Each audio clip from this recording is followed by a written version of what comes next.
Hello, it's Aaron Renn. Welcome back to the show. My guest today is Ian Fletcher. He's the co author with Mark Fasto of a fascinating new book, and dare I say, a comprehensive new book called Industrial Policy for the United States. It's on Cambridge University Press, and I will include a link to buy that in the show notes. For those of you watching on video, Ian just held that up to the monitor so you can see what it looks like. Ian, thank you so much for joining me. You're welcome. Thanks for having me on your show, Aaron. I want to address something right off the bat because you were known as a critic of free trade. So when I read the book, I was half expecting this to be a polemic against free trade. There's your other book, Free Trade Doesn't Work, or something like that. We know where you stand on that. But this book actually was relatively friendly to free trade. You say fairly open trade most of the time is a good thing. And so maybe we'll hone in on that as well. So I thought that was interesting. That a little bit of there was really, I thought, nuanced about how to think about trade. I don't know if you have any thoughts on that. Yeah, the funny thing about being an author is that what people hear when you speak is very much influenced by the political climate of the time. And my position on free trade, or I should say my position and my co-author's position, because the new book is written with a second gentleman named is Mark Fasto, really hasn't changed. The first one would have seemed, the first book that is, would have seemed like a polemic against free trade because it came out in 2010 when free trade was pretty much beyond question. So you have this giant doctrine that I had to throw a few rocks at to make a point. But I'm not against trade. That was never the problem. Free trade and trade are not the same thing. So the new book very much is about how America can thrive in a world where you want the benefits of international trade, which are definitely very real, but you also acknowledge that there are costs of uncontrolled international trade, and the US is not going to get the best outcome in terms of reaping the benefits without paying the costs under a laissez-faire, chips fall where they may policy. Hmm. Hence your call for industrial policy. First, what is industrial policy? Well, industrial policy is what governments do in response to the fact that nations are in a state of rivalry to possess the most valuable industries in the world. It matters, as they say, whether a country makes potato chips or computer chips. And computer chips, which are what enables you to have high wages, high profits, and the material basis of national security, doesn't just happen. There's a myth out there that if you just let the market do what it wants, that all the best industries will happen in the United States. Now, the market is a wonderful thing. It takes care of a great many economic tasks. And nothing I have to say or my co-author in this book is some kind of socialist or fascist scheme to get rid of free markets. Most of the time, the market gives you the right answer to a lot of things. However, it has its limits. This has always been recognized going back to Alexander Hamilton in American history. And one of those limits is you can't just throw your market open to the entire rest of the world and expect not to get played. Hmm. Well, how do countries play with you in a sense? If we just open Well, our market, because what you always hear is even if other countries engage in protectionism, that hurts their consumers, that hurts them, but we should still have an open market. no, that's not true. And you've put your finger on it right there when you say it hurts their consumers. The US doesn't just have an interest in having the cheapest possible consumption goods. We also have an interest in maintaining our productive base because, in the long run, any fool can see that you can't consume if you don't produce. And maybe you don't have to produce the exact same things as you consume, but it matters when you run down the country's productive base. And in particular, the assumption that you can just let anything happen in trade, that a laissez-faire model will give you good outcomes, that, as you said, if you're trading rival nations impose protectionist policies, you're still better off not imposing them on your own. All of that follows if you grant certain completely dogmatic assumptions. The theory here is the famous theory of comparative advantage from David Ricardo in the early 19th century. And on its own terms, that's a great theory, but it rests on unsupportable assumptions like trade being balanced over the long term, like not having migration of capital and productive capacities from one country to another. So, as for example, China is building up its car industry, this results in the deconstruction of the car industry in the United States. That's something that Joe Biden recognized when he imposed the 100% prohibitive tariff on Chinese electric cars, because if he hadn't done that, there is just not going to be an electric car industry in the United States. And given that cars are, over whatever time frame, going to become electric, that means there won't be an auto industry in the United States. There won't be an auto supply chain. And you got to ask yourself, is the United States a serious industrial power without an auto industry? And the answer is no. Particularly if the cars driving on our streets are gigantic Chinese spy factories feeding all this sensor and telemetry data back to Uh, the People's Liberation Army. yeah, that's another big factor you put your finger on. The national security implications of free trade and deindustrialization are just enormous because you can't defend your country with websites and leverage buyouts and movies. You can only defend a country with machines, which are generally made out of aluminum or steel, and they're packed with electronic devices and explosives. So you have to be able to physically produce these things, regardless of whether hypothetically it might be economically advantageous not to have those industries. But I don't actually think that it is. One of the reasons is that an extraordinarily large fraction of significant high tech innovations comes out of the military sector. For example, the internet was not created by the private sector in some entrepreneur's garage in Palo Alto. It was created by government nuclear scientists to share data. Disney World exists because you have cheap passenger air travel. You have cheap passenger air travel because you have two things. You have giant aluminum aircraft, which are a product of the Second World War, the first giant aluminum aircraft being the B-29. And you have high bypass turbofan jet engines, which are the jet engines that are big enough and have the good enough gas mileage that you can have these gigantic, cheap passenger airliners flying people all around the country. And those are just two examples. So you need a big military industrial complex. This is usually treated as a dirty word, but you have to defend your country.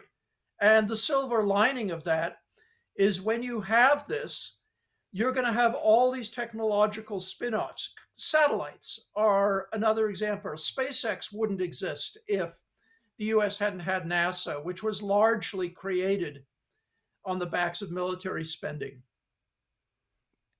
Yeah, it definitely huge interactions there, and you hint at something, which is that so many of the technologies that we have today were a result of some type of government support and or the military uh, involved in them.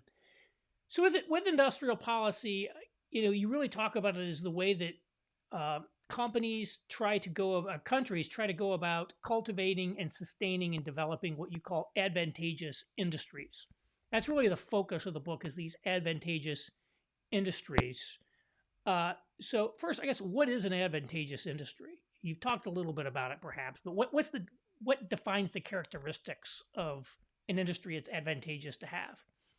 Well, advantageous industries are the industries that can, on a large and sustainable basis, pay out high wages and high profits. And so, how do you get there? Well, you're generally talking about industries that have strong profit margins, which are going to come from an industry that not everybody and his brother can do. For example, why is the making of t-shirts a very low profit, low wage industry? Because there's a vast number of countries from Honduras to Bangladesh that can produce a t-shirt.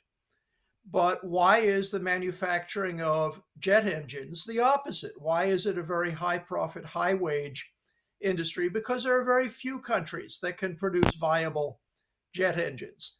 And then you have all the industries that are in between those two, like automobiles, which are much more high tech than some people even today seem to realize. The average American, the largest computer is probably not on their desk or in their laptop, it's in their car. I mean, the average modern car has several hundred computer chips in it. So these are the industries you want to have. And they have all sorts of interlocking qualities that all ultimately come down to the economic phenomenon of increasing returns, which is a very abstract way of looking at it. But it basically says that when you have the know how and you invest the capital, every individual unit that you produce reduces your per unit cost, which means you want to have a large industry. You don't want to be sacrificing your market to foreign competitors. Yeah. So industrial policy, just to make sure I get this right, is really about how do you, again, acquire, develop, sustain these advantageous industries, not about non-advantageous industries. So something like, so for example, with Trump's tariffs that he put on his Liberation Day tariffs, included tariffs on things like the garment industry and the importation of T-shirts and things like that. Is it fair to say that when it comes to things like that and maybe manufacturing toys and all kinds of other stuff, we shouldn't really care like who makes those, just buy them on the market. Who cares who controls the toy manufacturing industry? Or am I putting words in your mouth there? No, to a large extent, you're correct. And what I would point out to you is that if you have a flat tariff, this will actually tend to bring the right industries to the US. Because if you had, say, a flat 25% tariff on everything you import, right? That's not going to be enough to overcome the fact that labor is so much cheaper in Bangladesh, and the cost of making a t-shirt, such a high percentage of that is semi-skilled labor. You're not going to relocate the US garment manufacturing industry back here. But a 25% margin, tariff, a 25% tariff quite likely is enough to start relocating things like automobile production. So even a flat tariff on a bumpy economy, as I like to say, has strategic effects. And then on top of that, if you're going to deliberately identify target industries that are important, then you could make that effect even stronger. One of the things that your book has in it, one of the sections is an economic history of the United States, where you talk a lot about the various forms of industrial policy that America has undertaken over the years. What are just maybe a few examples of some of the things that the United States did from an industrial policy perspective? Well, the most obvious one is that the United States was a tariff protected economy from the founding fathers up until after World War II. That's what Alexander Hamilton is famous for, the guy on the $10 bill, the first Treasury Secretary, the guy that they've made this hipster musical about. He was the sole economist among the founding fathers, and he was conversant in the most sophisticated economic thinking of his day. And he said to George Washington and the others that if we don't have a protective tariff in this country, we're just going to end up as an economic colony of Europe, particularly Great Britain. We're going to be producing agricultural products and importing our manufactured goods, which will basically result in being, continuing to be their colony, which was the whole point of the revolution. And this tariff protected policy was very successful in lifting the US from being an economic backwater to being the most successful economy the world had ever seen. Yeah. There was a lot of examples of things in there that we don't necessarily think of as industrial policy, but really were. One of them was the Morrill Act, if I pronounced his name correctly, that created all the land grant colleges like Purdue University here in Indiana, which were to generate research in agricultural and mechanical arts to train a labor force of people that knew how to do stuff in those fields. And then of course they created also the agricultural extension service, which still exists today, which would bring these innovations in agriculture uh, from even from the universities to the farmers where they were, so they could learn the latest about pest control or the latest about crop rotations and all the new technologies. And these have really been instrumental in powering much more today. It's less agriculture, although we still are an agricultural powerhouse because our agricultural technology and research is so good, but also the engineering schools that developed out of that. It's sort of institutions that we don't think of as industrial policy, but yet play an enormous role in creating the background conditions that would allow industry to flourish. I mean, if you didn't have schools producing engineers, where would you get your engineers? The companies typically aren't doing the basic education of engineers themselves.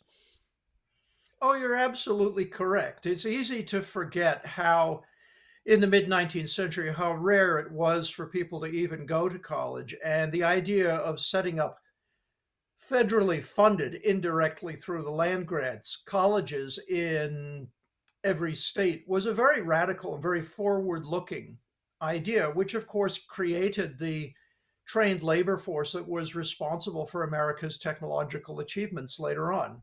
You mentioned the Agricultural Extension Service.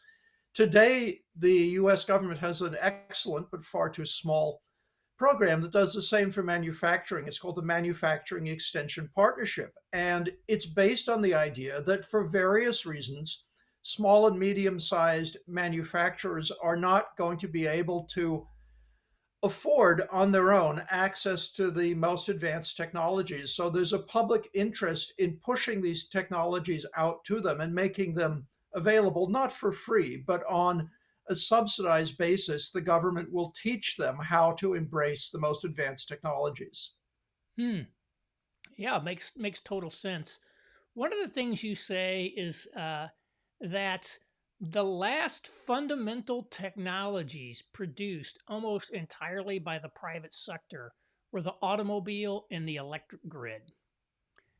And that's kind of interesting to think about. I was thinking, well, what about airplanes? And you just mentioned that much of the development of actual airplanes as they exist today was done through defense contracts and various government subsidies, and that the government even got the airline industry going through airmail contracts that guaranteed, uh, business to these nascent airlines that were getting off the ground. And if it weren't for the guaranteed contracts they had with the post office, we never would have developed an airline industry.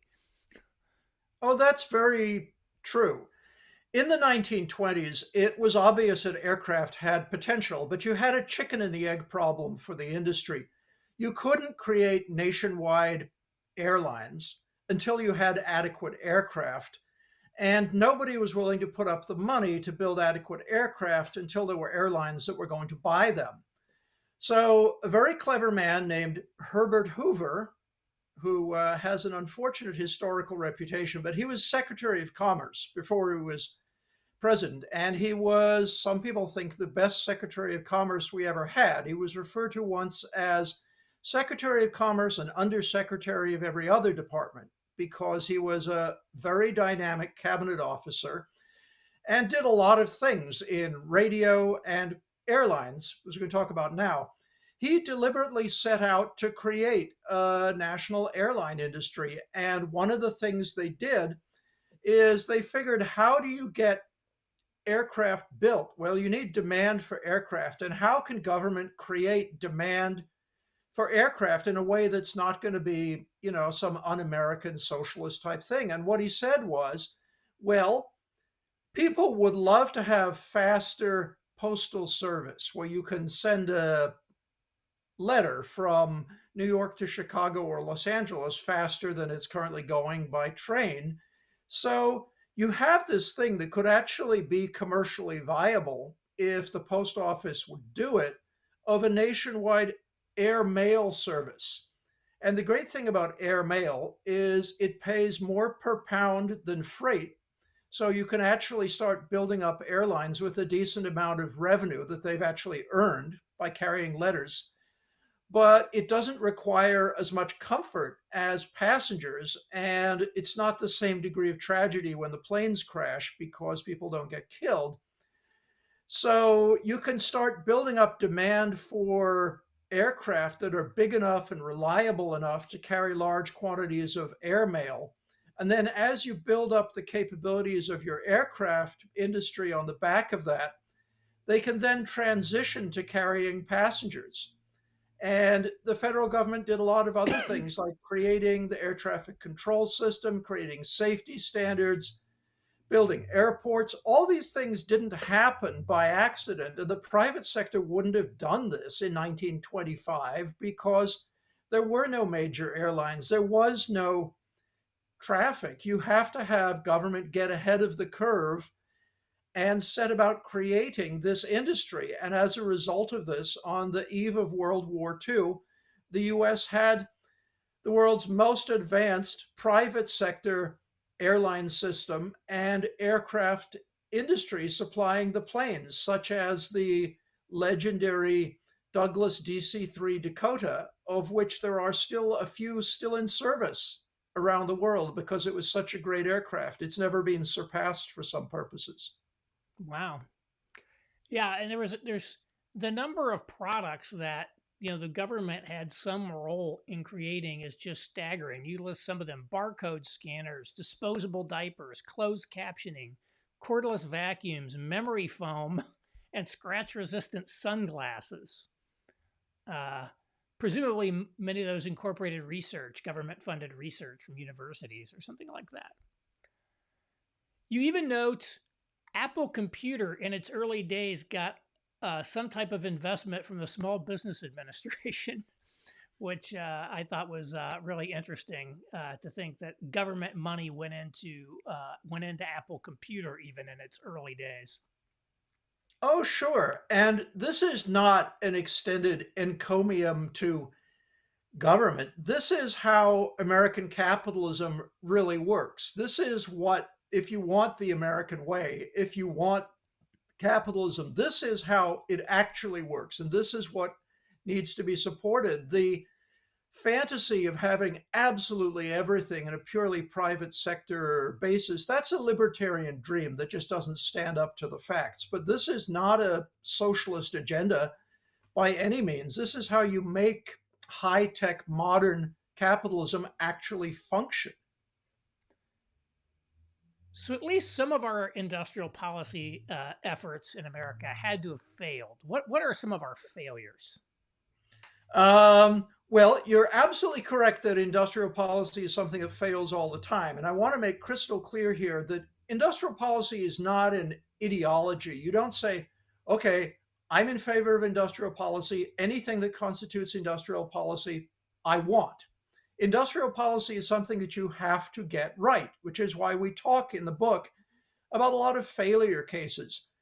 One example of a big failure was the Synthetic Fuels Corporation in the United States, which was created in the late 1970s when the country was reeling from OPEC and the oil shocks following on the Arab Israeli war and the Iranian Revolution. And Americans noticed that the US had stupendous quantities of coal. I mean, we had hundreds and hundreds of years worth of coal deposits. And you can turn coal into oil and gasoline. I mean, the Germans did it in World War II, for example. So people said, why are we making ourselves dependent on Middle Eastern oil when we can just grind up and hydrogenate our own coal reserves and we can have all the oil and gas we need.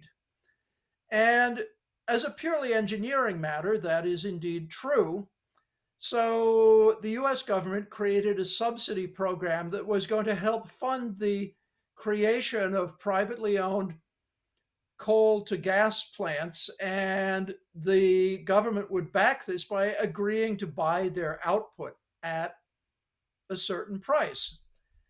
And for a few years, it looked like this might be a good idea because oil was so expensive and politically volatile that why not?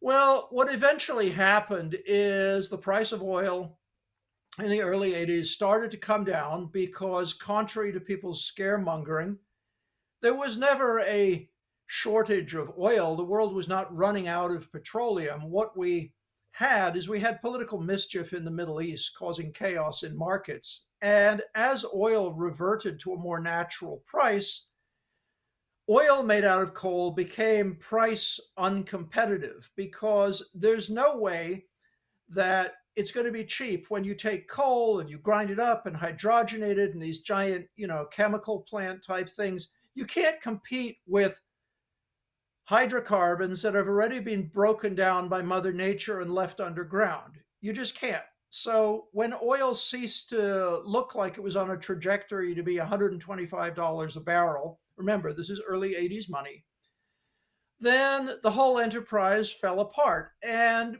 the US government wasted probably about $2 or $3 billion pursuing this dream when it looked like it was going to be a good idea. But thankfully, the country did respond rationally when the facts changed and the whole thing was eventually killed.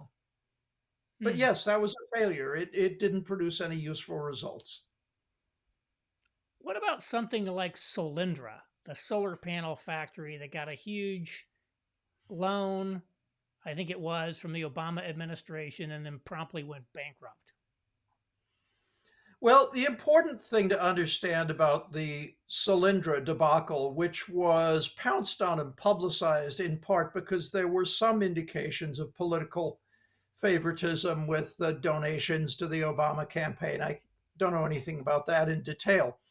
But the thing to understand about that is the Department of Energy program that lent Solyndra that money operated on a portfolio basis. That is to say, it didn't just lend money to that one company, but it spread its bets over dozens and dozens of solar companies. And when you look at the net result of the entire portfolio, that program broke even. In fact, it ran at a slight profit. So you look at something like Solyndra and say, okay, maybe you have lessons here about political corruption and the unpredictability of technological trajectories.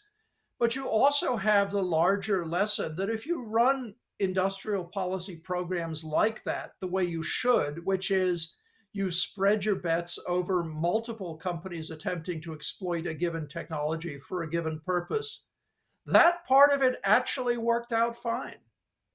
Hmm. So sort of like a venture capital firm. Maybe they didn't make the big return, but they at least made something. Sure. And that's a good point to bring up because venture capital doesn't always succeed. They make huge bets that fail. Does anybody remember Webvan? Oh, the former managing partner of the company, the consulting company I work for, George Shaheen, became the CEO of Webvan before it blew Really? up. Yeah. And so yeah, I remember that one. That was one of the big debacles of the .com era. A And grocery delivery company. that's the private sector. The fact that government engaging in industrial policy intervention sometimes gets things wrong, which it absolutely will, is not an argument against industrial policy any more than the repeated failures of the private sector are an argument against capitalism. You also go through and have a whole section of case studies of countries, some that did industrial policy well, some that didn't do it so well. I think at least one that had some successes and failures. I want to just share like maybe one of each case study here, and Tell us about China. Like it seems to me that like China would be the poster child for industrial policy, as over the course of 30 to 40 years, they went from essentially a peasant economy to an economic, technological, and geostrategic rival of the United States. How did they do that? You absolutely put your finger on it. China did that not by way of simply embracing capitalism, which is the fairy story you get from a lot of people. They definitely brought in many, many elements of a capitalist economy. You absolutely have to do that. The market is right about a great many things, and any successful economy is going to have a great deal of respect for private property, profit motive, and free markets. But they also had very, very strong state direction. To this day, a huge fraction of their GDP and their largest corporations are still state owned. Now, I want to backtrack a little bit here into history so folks can understand what happened. Industrial policy, which the East Asian countries are very famous for, this actually starts in Japan in the late 19th century, where the Japanese who came out of isolation are trying to figure out how to develop their country. And what they learned from Germany, which was also a late developing authoritarian monarchy at the time, is this state directed approach. The big theorist of this in Germany is a gentleman called Friedrich List, who is largely ignored in American economics because, among other things, he was a terrible writer. But unlike most economists, he was a successful entrepreneur. He was one of the key players in building out Germany's railway network. And he put forward this theory in rivalry to Adam Smith of how you have state driven economic development. And the Japanese learned it from the Germans. And the Koreans, who were under Japanese colonial rule in a very brutal way, learned it from the Japanese. They figured out, oh, these people are bossing us around. How did they get to be so powerful? Well, they figured out Japanese industrial development. I mean, the legendary military dictator of Korea, Park Chung-hee, he was educated in a Japanese military academy. And you have the same thing in Taiwan, which was also a Japanese colony. And then you have much later, you have China comes along and they try to figure out how to develop their country. And they had long seminars were conducted in China by Western economists as we were trying to talk the Chinese out of being communist, which at the time seemed like a good idea because we were still in a Cold War with the Soviet Union. So anything that weakens global communism is a good thing. And the Chinese listened very carefully to the American version of what we thought we were doing, the free market story, which is kind of not what we really were doing in a lot of ways, but it's what we believed, both ourselves and what we told other people. And they also heard from the other Asian countries, as I said, Japan, Korea, Taiwan, where they tell them about this state directed model of development. And it's obvious that the Chinese chose the latter, both because it seemed to have worked in neighboring countries and because it was better suited to preserving the Communist Party's monopoly on power. Because one of the dangers of a free market economy is, of course, that people might get rich who don't like the people running the government. It's going to be a crapshoot whether the people who end up being billionaires end up people who are friends with the people in the presidential palace or whether they end up as dissidents. But with a state directed model, you allow people to get rich. You have these great capitalist companies develop, but everything is under the thumb of the state in various ways. And what the Chinese realized they could do is number one, they could steal technologies from everybody else in the world who had them. And it's not just us, the United States, it's also Japan, Europe, and a few others. And they could get away with this because if they would open their markets a bit to American companies to go to China and produce, so much money would get made in China that Western and other developed country corporations would put up with the theft of their technologies, which eventually are used to beat them. I mean, you can document it in technology after technology: automobiles, high speed trains, windmills, semiconductors, you name it, everything. The Chinese had this model of steal people's technology, use initially cheap labor to get a foot into the market at the low end, and then move up the value chain. And your ultimate goal is to be at the top of the value chain with the largest production scale in the world, because you're going to have the Chinese market, which is cut off from imports in various ways. Most of them are non-tariff barriers that are covertly manipulated behind the scene. Plus, you're going to add to China's market, you're going to add markets around the world that do allow your exports, and above all, the United States, which is the biggest open market in the world. And unlike China, when the US opens its markets on paper, we open our markets in practice. So you have this huge Chinese penetration of industry after industry, which they have succeeded in destroying. And then the revolt against this comes in 2016, where Donald Trump, whatever else you may think of him, called a halt to this game. And the US right now is trying to figure out how to stop being the patsy of this kind of predatory economic mercantilism. But it's not easy, because it took us decades to get into this mess, and it's taking us a while to get out of it.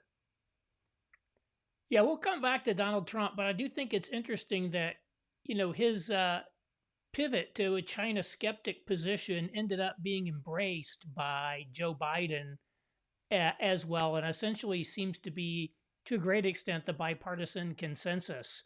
So, which I think would not have been the case prior to Donald Trump. I think it was still basically viewed that China, the whole pro-China thing was a good thing. Manufacture there, their open market, and so that's certainly one of his great legacies, is a change in point of view on China. Oh, for sure. There's no question that Joe Biden, looking at what Trump had done in office and despising much of it, looked at Trump's tariffs, and thanks in part to the fact that liberal Democrats have been squealing about tariffs for a very long time, one faction of his own party, Biden looks at that and says, we're going to keep it. In fact, Biden doubled down on Trump's tariffs with things like the prohibitive tariff on Chinese electric cars.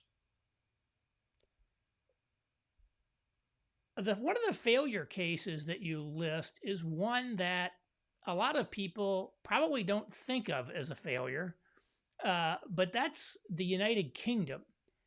How did they screw up industrial policy?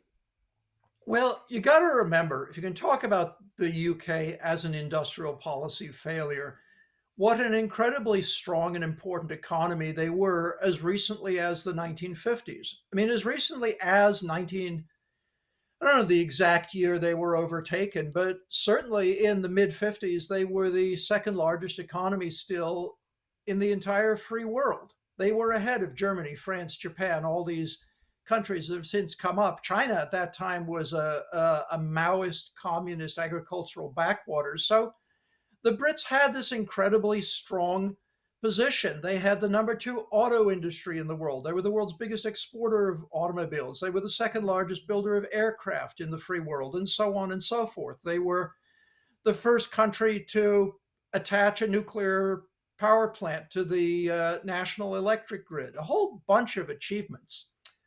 And they blew it. So right now, the UK, I mean, it's still a developed country, but it's sliding down the scale of European countries, and on present trajectories, in another few years, it'll have a lower average income than countries like Poland, because they systematically got their industrial policy wrong. Now, one factor in this is that from the end of World War II up until the election of Thatcher in 1979, Britain had at least some aspiration of being a socialist economy. I mean, they had one party, the Labour Party was socialist, the Conservative Party was not. So it was a very kind of watered down version of socialism, let alone communism. But they did have nationalized industries. I mean, they had the steelworks were owned by the government, the waterworks were owned by the government. At different times, governments owned the factories that made cars and aircraft, and all sorts of things were under socialized control. And the interesting thing about this is that this didn't make much of a difference because having a socialized company in a larger capitalist environment where you still have to sell your product competing with other free market companies, there's not a whole heck of a lot you can do if you just nationalize industries and say, okay, this belongs to the people. Well, we want to pay the workers more. Well, how can you afford to do that? If you raise prices, nobody will buy your product.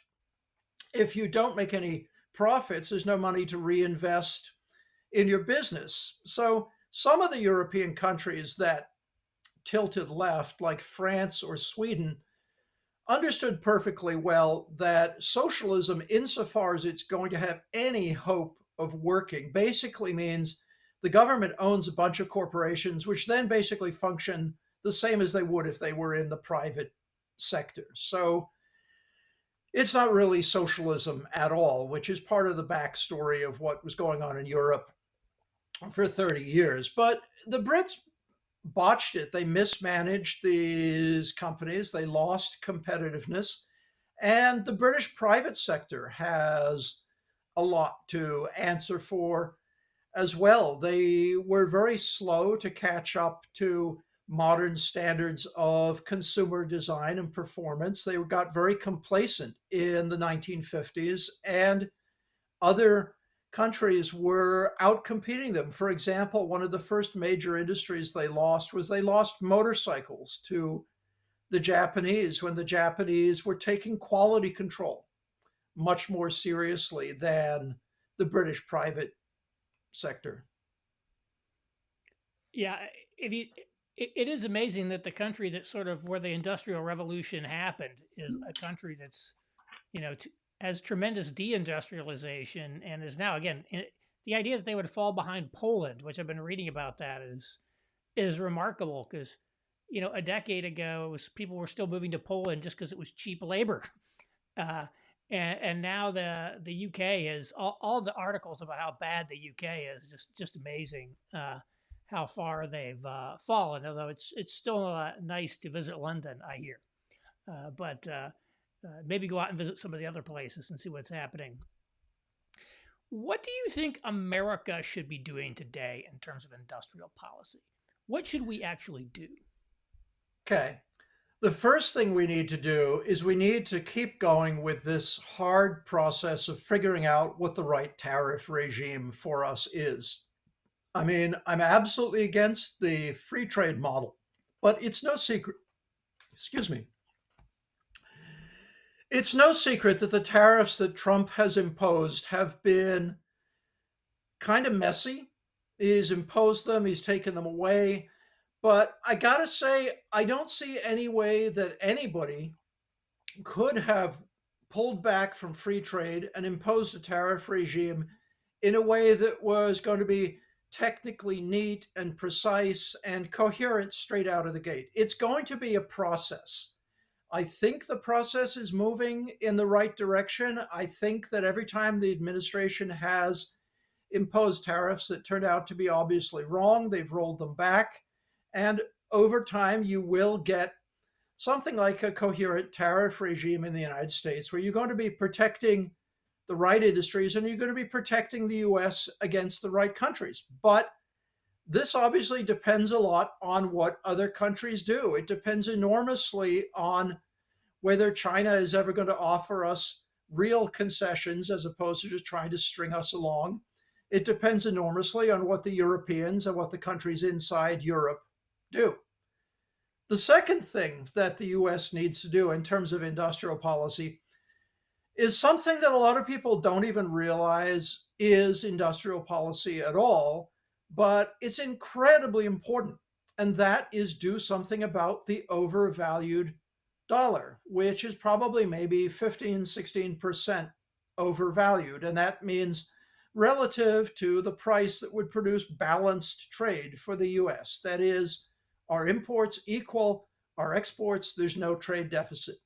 Because suppose you have a 10% tariff on some product, but you also have a 15% overvalued dollar. Well, you don't have a tariff, you have a negative 5% tariff. Right now, all these tariffs that Trump is imposing and contemplating, they are being undermined every single day by the overvalued dollar. And the overvalued dollar doesn't just affect our imports, it also affects the competitiveness of American exports. So, on the export side, when Boeing competes with Airbus, when US farmers compete with exporters of grain in Australia or Argentina, you're at a disadvantage because we have the overvalued dollar.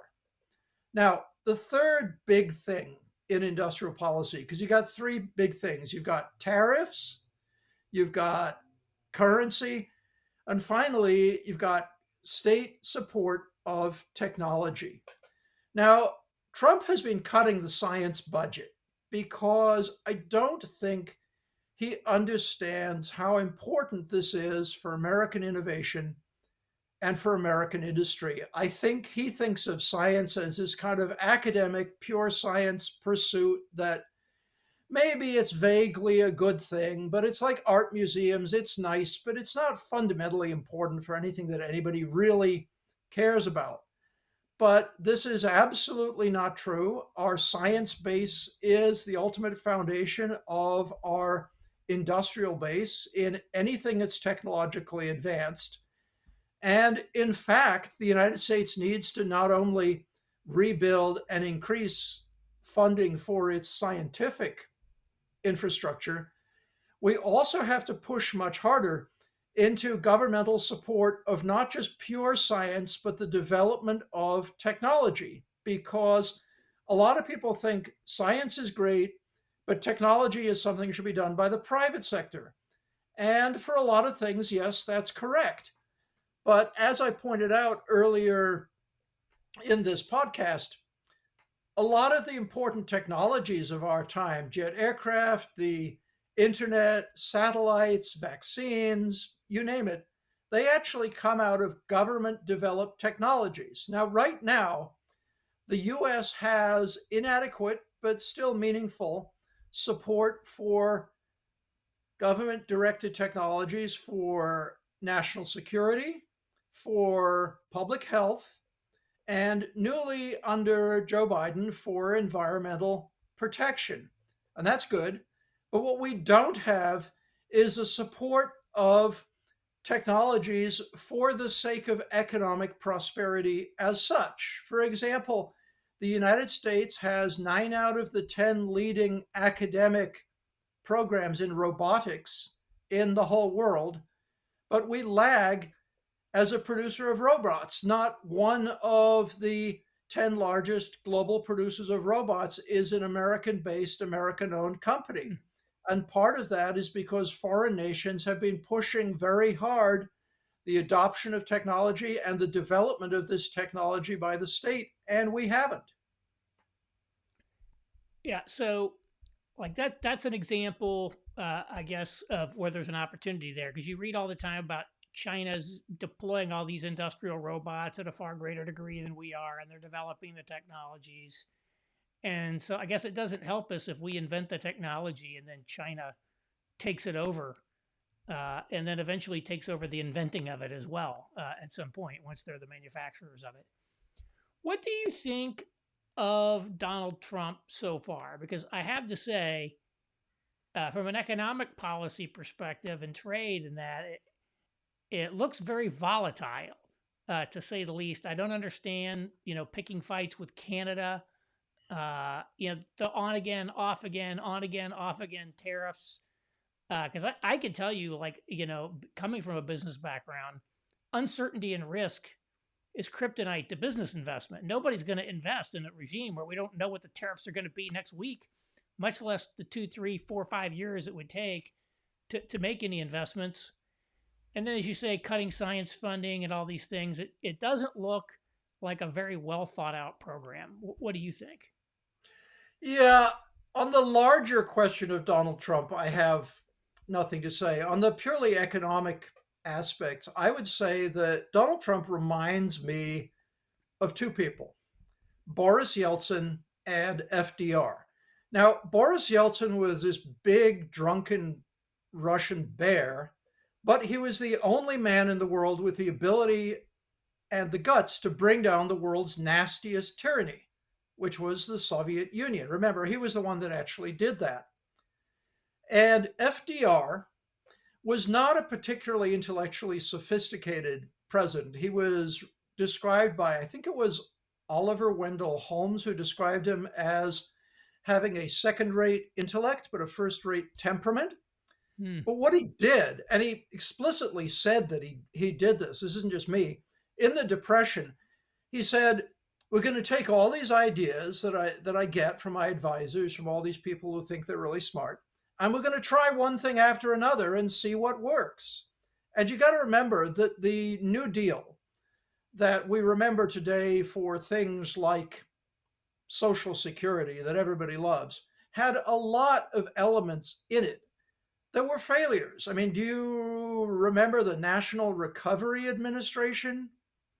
Maybe, maybe not. But that was Well, a gigantic meddling program wasn't that that the they one had that the very, Supreme Court found unconstitutional or something like that? yeah. The Blue Eagle versus the sick chicken Yeah. is how it was described. Anyway, that's a whole other story. But my point is that getting the US out of the Depression when people didn't know what to do, when it seemed that capitalism had short circuited, when the country barely had glimmers of an understanding of Keynesian economics, which is now the program for getting out of recessions and depressions, we tried a whole lot of things. A lot of them didn't work, some of them did. Now, some people tell me I'm too optimistic to credit the Trump administration with a productive process of moving forward with trying one thing after another, and you keep the things that are successful. Well, I can't predict the future. Maybe I'll turn out to be wrong. But I can say that whatever else you can accuse this president of, you can't accuse him of being stuck on bad ideas when they fail. We had these incredibly high tariffs, for example, and then they've been successively cut back when the administration runs into various problems that they cause. And it is my hope, and I would say probably 2 out of 3 expectation, that this process is clumsily walking the United States towards the trade and industrial policies that it needs. The real test is going to be currency, whether they start getting seriously about the overvalued dollar sometime in the next 6 months to a year. Right. Well, we will definitely see. Very little of your book had anything to do with current events. It's mostly about history, case studies, ideas, and very fascinating. I have to say, there's a lot we didn't actually talk about. I'll hold up a copy, and you can see from my flags that I actually read it. It's like a comprehensive overview of essentially every program the U.S. government has to like boost industry or work with industries in other ways. So it really is a thorough review of what we've done and what we've been doing on industrial policy, and so it's very insightful for that. Even if you don't agree with tariffs, there's a lot of good info in there. Do you have any like concluding thoughts or things that you wished I'd asked that you didn't get a chance to get in?